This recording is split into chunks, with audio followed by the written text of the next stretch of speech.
Back at Triumphalgarve today for what is more of a fun comparison than a full-on road test. And the reason I say this is because I imagine that if one of these bikes is on your shortlist, then neither of the other two will be. But if only because they look very similar, at least to the uninitiated, I thought it could be interesting to compare them. There's a big difference in specs and price, more on that in a moment. But what about how they actually feel on the road? Is there that much of a difference, and does higher price necessarily equate to greater riding pleasure? Let's find out. So starting with the baby speed, the new for 2024 400, single cylinder, 40 horsepower, 170 kilos and only €5,600, a genuine bargain by today's standards. I'll put a link in the corner and in the description to the full test I published on this bike a few weeks ago, but the salient points are these. It looks good with excellent paint finish and for the most part quality fixtures and fittings. It's light, extremely easy to ride with decent low down torque, powerful enough around town and perfectly happy on roads like this. Less so on the motorway due to the total lack of any wind protection, the short gearing, which means that you're doing 6,000 RPM at 100 kilometers an hour, and the relative lack of power. It will reach the legal limit, which in Europe is usually around the 110, 130 kilometers an hour mark, but it requires some effort and or patience. Does it look like a Triumph? Yes, absolutely. Does it feel like a Triumph? Well, no, not exactly, but I don't mean this in a pejorative way. The Speed 400 feels perfectly nice. It's just that it could be a Honda or a Suzuki or a KTM. In a blind test, you'd be hard pushed to instantly recognize it as a Triumph. Of course, I understand that Triumph is in the business of making money, and one way of doing this is by leveraging their brand image and, to put it crudely, sticking their logo on a bike that's been outsourced to a manufacturer in India that's used to churning out hundreds of thousands of affordable bikes every year. Nothing wrong with that, it's common business practice. It's your logo Triumph, put it where you want.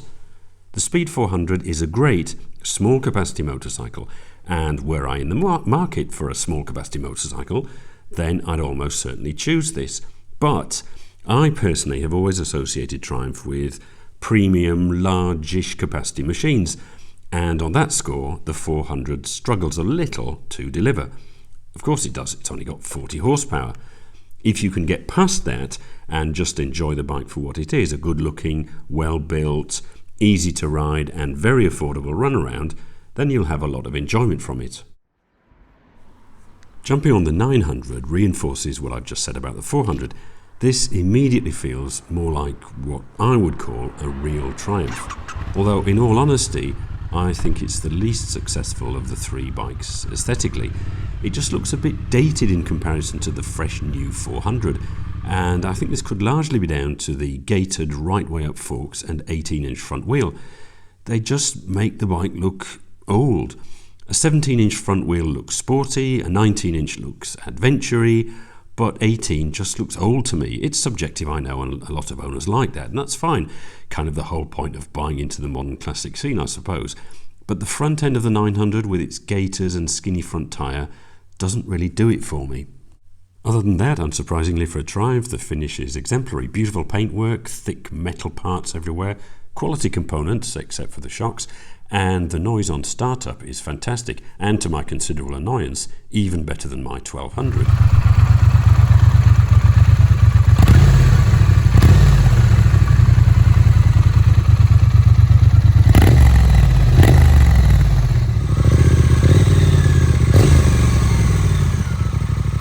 Out on the road, there are no two ways about it. The 900 is a considerable step up from the 400. More than I was expecting, if I'm honest. 65 horsepower sounds pretty feeble for a 900, and I wasn't expecting much, having owned a 1200 for the past 2.5 years. But that would be to ignore the torque figures. People tend to focus on horsepower, but torque is so important on a motorcycle, as this 900 so admirably demonstrates. 80 Newton meters, 59 foot-pounds about. Doesn't seem that amazing, but it's available from just 3,800 RPM, and the effect of that is amazing. 3,800 RPM is where you are most of the time, at least in between acceleration and braking, which means you get a shed load of shove just when you want it. No need to change down on this bike, twist the throttle and away you go. Acceleration isn't quite neck-snapping, but it's more than enough, and I was honestly taken aback by how similar it felt to my 1200, at least on these roads. Okay, beyond about 9,500 kilometers an hour, 60 miles an hour, it's beginning to run out of puff. But high-speed cruising isn't what this bike's about. No wind protection means that high speeds quickly become a chore, even if the engine is happy to take you there. But stick to these slower back roads and ride the torque between the bends and you'll have a ball. Despite having only one disc up front, braking is excellent with good hard bite and little to no fade, even after repeated hard use. The rear brake, on the other hand, is very soft, almost useless, which is a pity as I use rear braking a lot. Similarly, the rear shocks are budget, not terrible, but not great by any standards. The ride is firm and rebound is lazy. It's a simple job to fix. I replaced the factory shocks on my 1200, but it's more expense when you're already shelling out $10,000 on the bike itself. And it's a heavy bike, exactly the same weight as the 1200 in fact, although you don't feel this once you're going, and one redeeming feature is its very low seat height, just 765 millimeters or 30 inches, means it's much more accessible to shorter riders than the 790 millimeters of the 400. I'm not a fan of the dash though. It's a weird shape, looks a bit cheap, and not nearly as classy as the twin clocks on the 1200. So what's left for the 1200 apart from its exquisite clocks? Well, in all honesty, not much, and riding home on my 1200 after the back-to-back testing, I was struggling to justify the €5,000 price difference with the 900. In my opinion, it does beat the 900 hands down in the looks department though.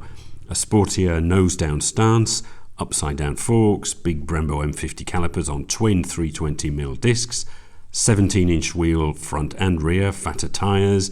It's got all the components that I like to see, but I happily accept that some will be of the opinion that there's too much modern and not enough classic in this particular mix.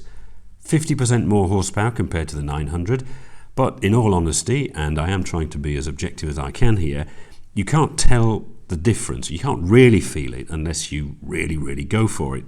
The 1200 is ultimately the faster bike, that's kind of obvious, but I think there's one word that sums up the power delivery compared to its smaller sibling better than any other, and it's a characteristic that many might find off-putting.